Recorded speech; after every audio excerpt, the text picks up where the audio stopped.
demi keagungan semesta. Selamat datang di kanal seri Kejeniusan Nusantara. Video ini hadir untuk berbagi wawasan mengenai tanpa kemiskinan, itulah ekonomi Indonesia. Perintah konstitusi adalah menghapus kemiskinan. Mandat proklamasi adalah mewujudkan masyarakat yang sejahtera. Jadi, konstitusi dan proklamasi memberikan peta dan gambaran yang berbeda tentang kondisi sebelum kemerdekaan. Itulah mengapa negara Pancasila adalah negara anti kemiskinan dan pro-kesejahteraan. Buktinya, ada pasal 34 ayat 1-3 yang berbunyi, 1. Fakir miskin dan anak-anak terlantar dipelihara oleh negara. 2. Negara mengembangkan sistem jaminan sosial bagi seluruh rakyat dan memberdayakan masyarakat yang lemah dan tidak mampu sesuai dengan martabat kemanusiaan. 3. Negara bertanggung jawab atas penyediaan fasilitas pelayanan kesehatan dan fasilitas pelayanan umum yang layak. Dengan dokumen itu, kemiskinan di Indonesia bukan sekadar angka dalam laporan ekonomi, bukan bahan iklan dan promosi keberhasilan para pejabat, bukan pula hal biasa, melainkan persoalan bersama yang harus segera diakhiri sampai ke akar-akarnya. Jika kemiskinan hari ini masih eksis, itu merupakan cermin ketimpangan struktural yang menandakan kegagalan sistem pembangunan nasional dalam mendistribusikan hasil ekonomi secara adil.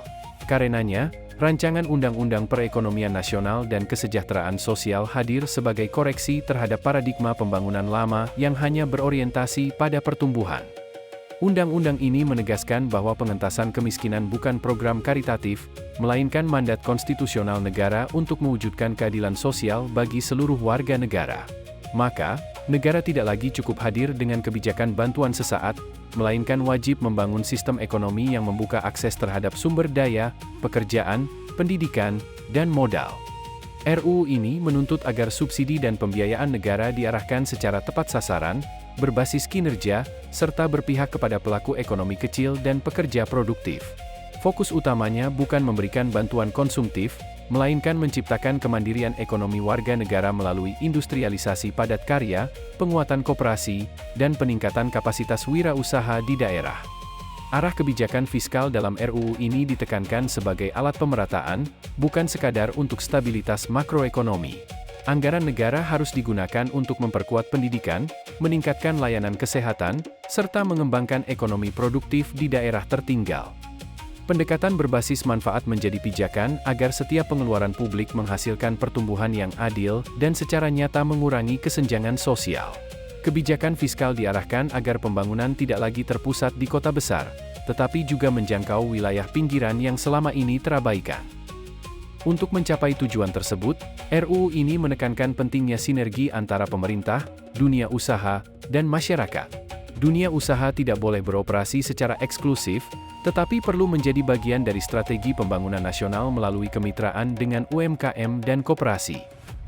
Kolaborasi lintas sektor ini diharapkan mampu memperluas lapangan kerja, memperkuat rantai pasok lokal, dan menumbuhkan industri nasional berbasis sumber daya dalam negeri. Dengan demikian, pembangunan tidak lagi hanya dikuasai oleh segelintir korporasi besar, melainkan menjadi gerakan ekonomi rakyat yang terdistribusi dan berkelanjutan. Kebijakan pengentasan kemiskinan juga dihubungkan dengan pengelolaan sumber daya alam yang adil dan berkeadilan secara ekologis.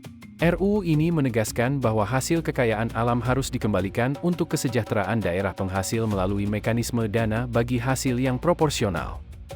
Sumber daya alam bukan semata-mata komoditas untuk dieksploitasi, melainkan instrumen pemerataan kesejahteraan.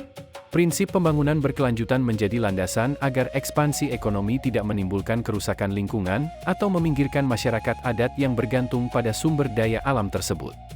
Negara diwajibkan menciptakan lapangan kerja melalui pendidikan vokasi, insentif industri, serta transformasi ekonomi digital yang inklusif. RUU ini mengamanatkan agar target penciptaan kerja diumumkan secara terbuka dan pelaksanaannya dapat diawasi oleh publik. Pemerintah juga harus memastikan setiap sektor ekonomi menyerap tenaga kerja lokal secara adil. Dalam konteks ini, kebijakan redistribusi pendapatan diperkuat untuk menjamin agar hasil pembangunan tidak terkonsentrasi pada kelompok ekonomi atas, melainkan tersebar merata ke seluruh lapisan masyarakat. Secara teoretis, kebijakan ini berakar pada teori kesejahteraan sosial atau social welfare theory dan teori pembangunan inklusif, yang menolak pandangan laissez-faire serta menegaskan bahwa peran negara tidak boleh netral terhadap kemiskinan. Negara harus menjadi aktor aktif dalam mendistribusikan sumber daya dan memperkuat kemampuan warga negara untuk hidup produktif. Landasan ini sejalan dengan semangat ekonomi Pancasila, yang menempatkan keadilan sosial bukan sebagai produk sampingan pasar, melainkan sebagai mandat konstitusional yang wajib diwujudkan.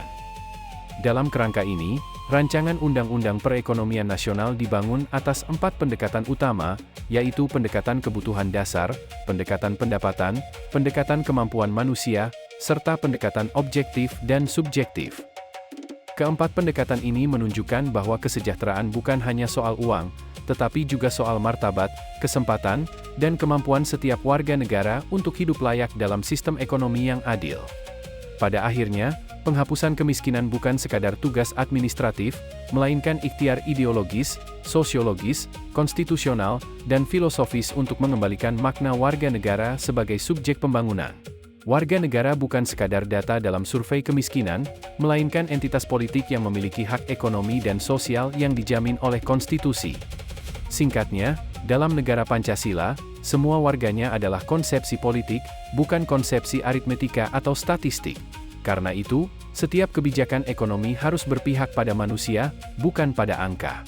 Sebab, bangsa yang membangun ekonominya dengan menghitung manusia hanya sebagai statistik akan kehilangan makna keadilan yang menjadi dasar berdirinya republik.